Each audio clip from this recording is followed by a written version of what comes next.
Hi, I'm Greg Corombos, and thank you for joining us. As the COVID-19 pandemic refuses to go away, the prolonged disruption presents multiple challenges to lenders. Today we will discuss why keeping a focus on fairness and fair lending has been difficult, and how to address it effectively. Here to lead today's discussion on fairness is Wolters Kluwer Banking Segment Leader Samir Agarwal.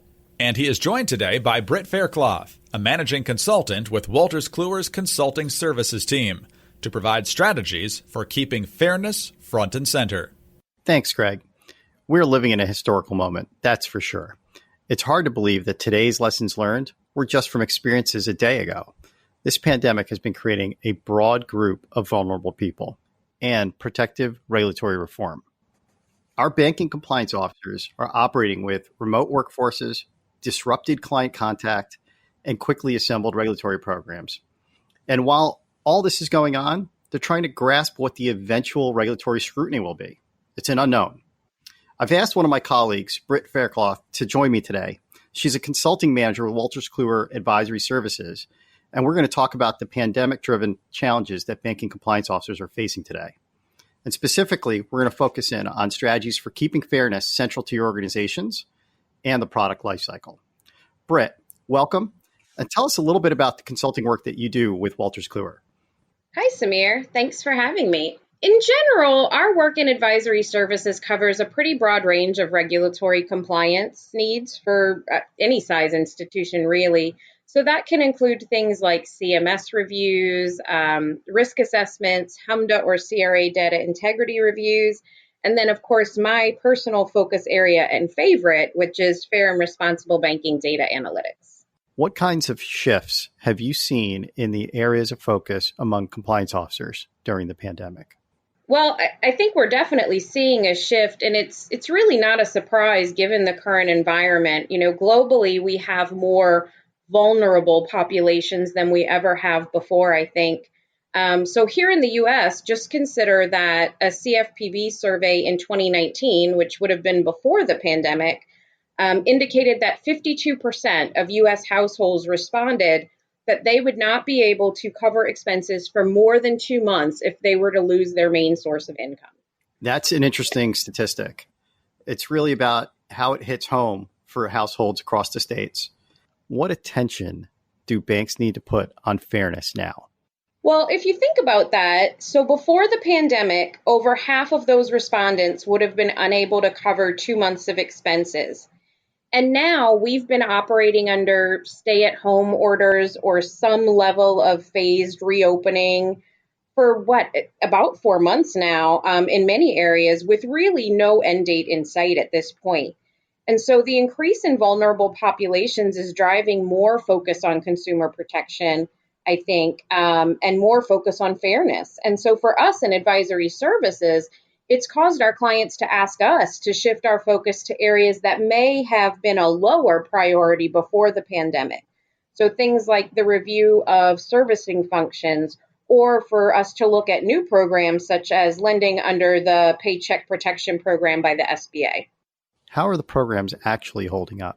Can you use the general program and adapt it slightly, or are we talking about a new level of fair banking operations that needs to be installed in all the institutions? I think that the program is strained, right? So banks have usually operated under pretty robust business continuity plans. And I think many of those have really been tested in the current environment. So those plans were really developed with things like natural disasters in mind. And certainly natural disasters are a strain for all of us as well, but they're different, right? They're more localized and they have less downtime. They may only impact a certain segment of your offices or branches if you're an institution. So I think few plans would really have been able to cover the scope of something like this pandemic, which we now know is truly global and long lasting. So many plans, I think, originally considered fair lending compliance as something that could be pushed to the side for a bit, right? It was something that maybe your testing and your monitoring could have been done when people were back in the office or in some sort of recovery phase. And so now I think institutions might have a large population of their back office employees, like their compliance departments, working remotely more long term. And that's going to create some added risks that just have to be mitigated. So are there known areas that might be more vulnerable or challenging than others? Yeah, I think certainly the entire process is probably operating differently in a lot of institutions if they had to deploy a remote workforce really rapidly, which I think a lot had to do.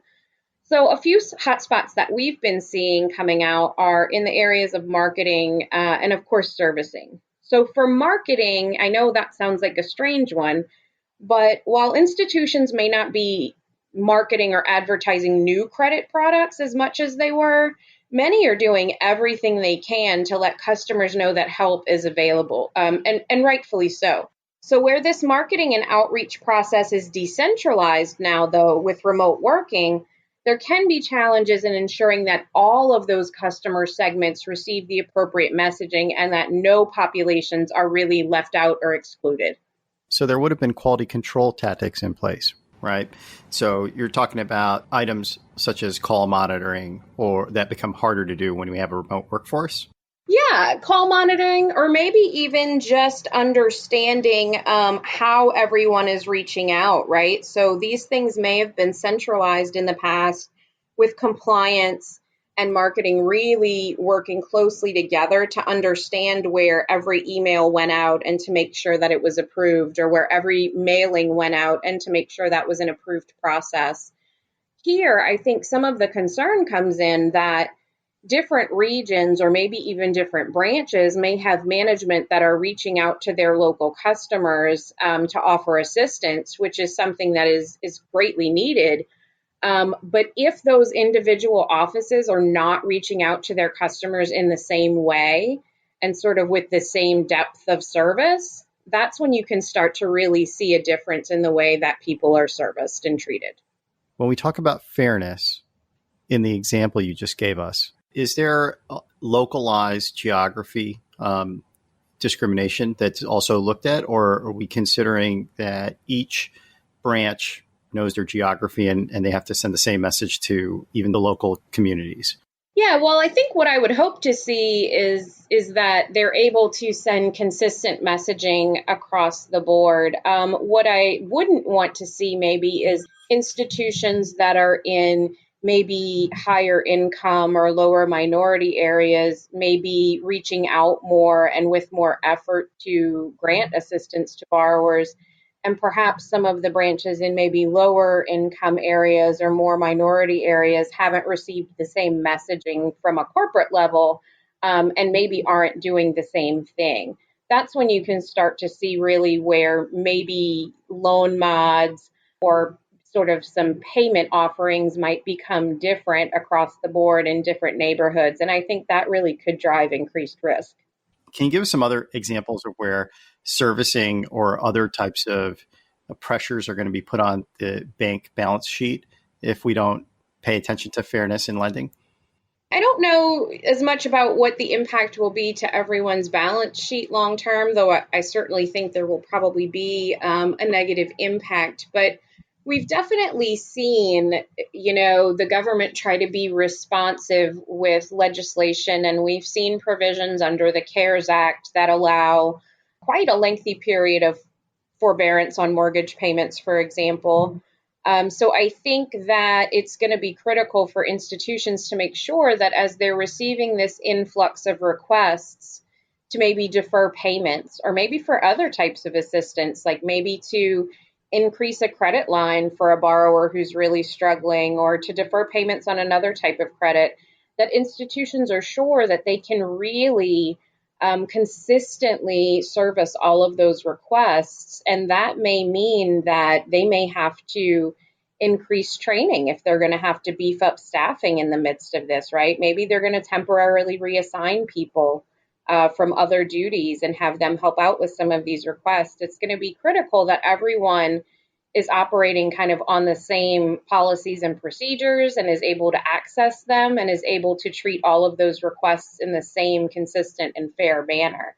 And that can really be a challenge when things are decentralized. If we just think about whether or not everyone's able to access the most recent version of all of these policies and procedures remotely, What about maybe second reviews on requests, right? Generally, institutions will have a second review process for denied requests. Well, do you only have one person that was doing that second review process?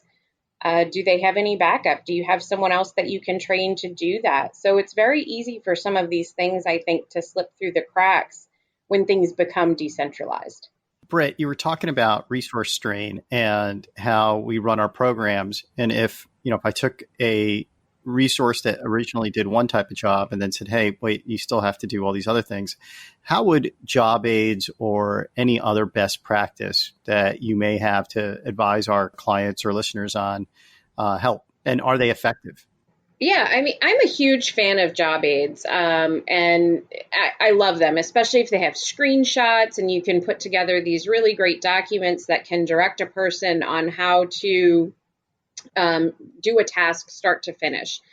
Job aids are great, but they only are great assuming that everyone can access them and everyone uses them, and that you're able to set them up in a manner that provides consistent guidance. So that means that sort of the background activity or situation that's causing this action has to be uniform.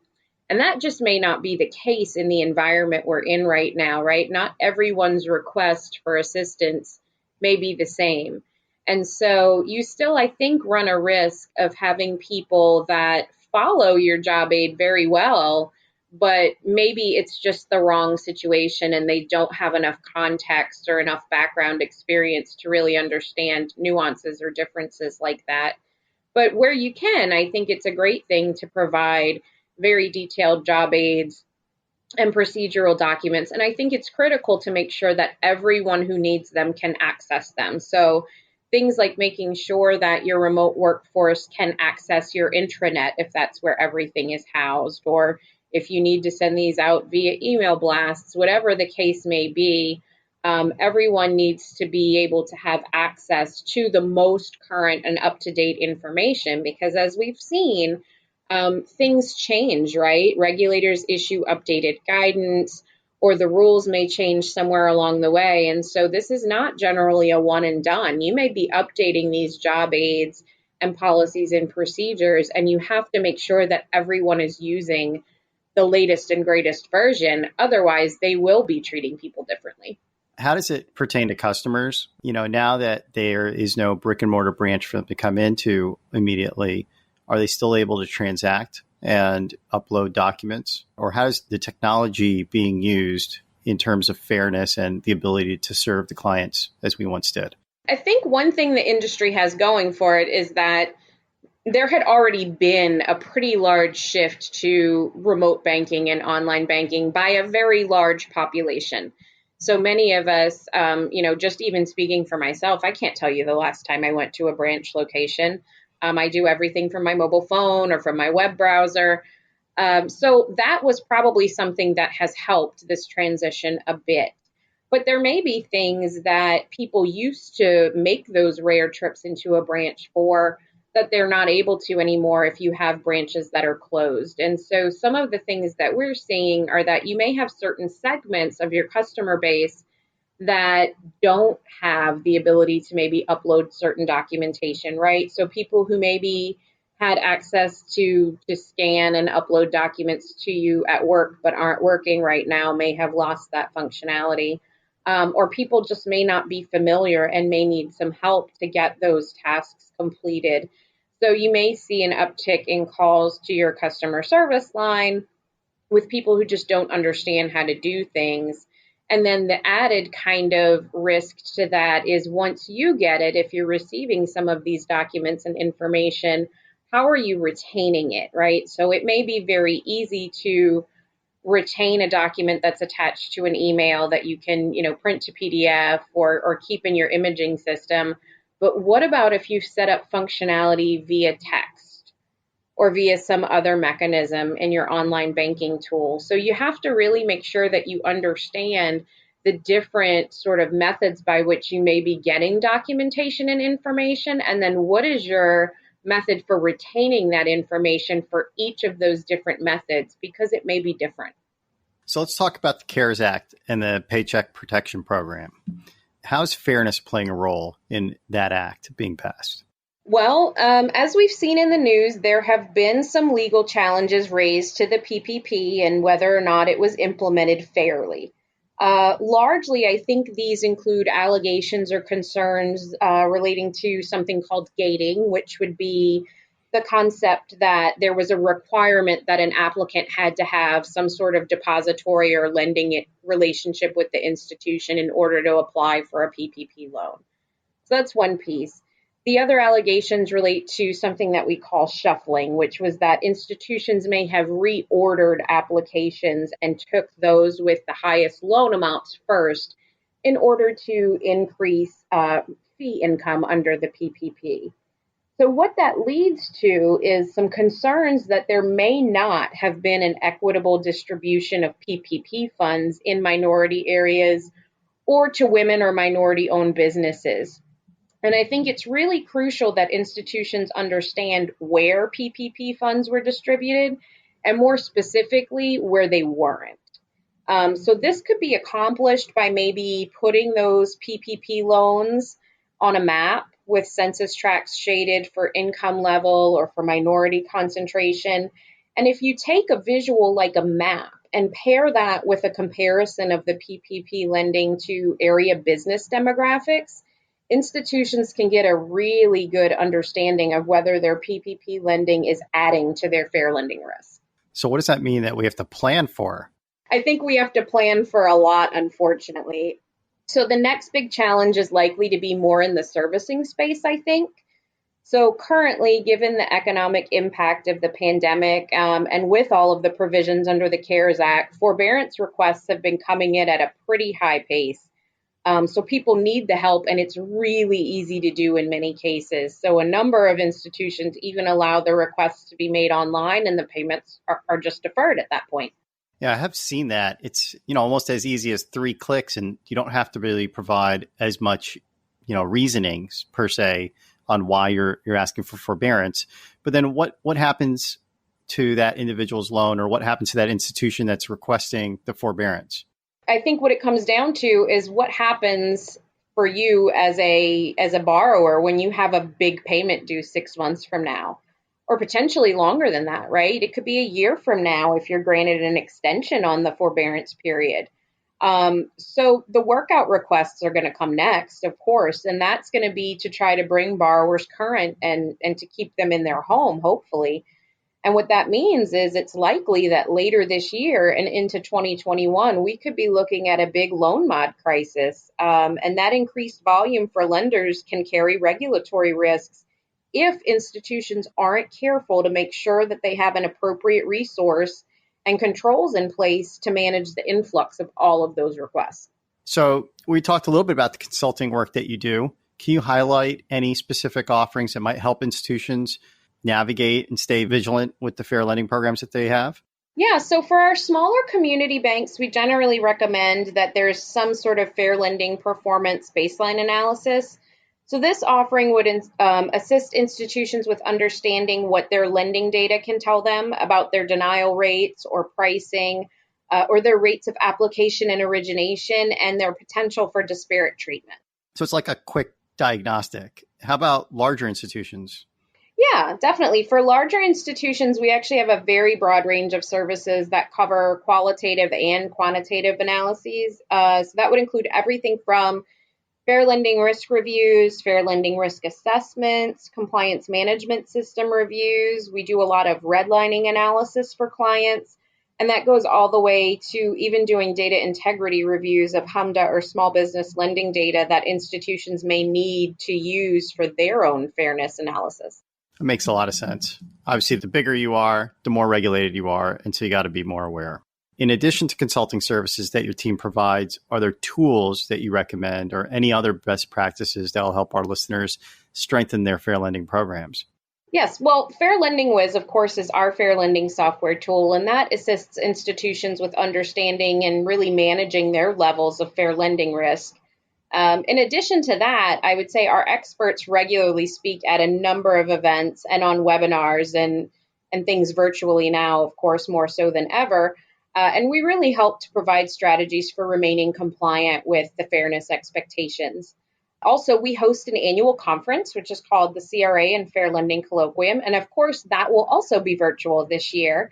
And institutions can find details at www.cracolloquium.com.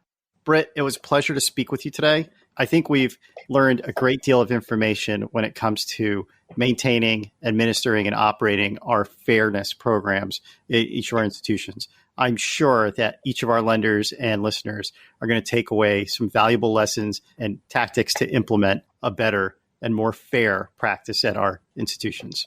Thank you. I sure hope so. That's Wolters Kluwer Banking Segment Leader Samir Agarwal, joined by Britt Faircloth, a managing consultant with Wolters Kluwer's advisory services team. Wolters Kluwer is the host of this podcast. Wolters Kluwer is a market-leading provider of advisory services and technology solutions for optimizing fair lending compliance programs. For more information and additional guidance, please visit wolterskluwer.com or call 1-800-397-2341 and then press the number 1. Please join us for future podcasts focused on navigating regulatory compliance.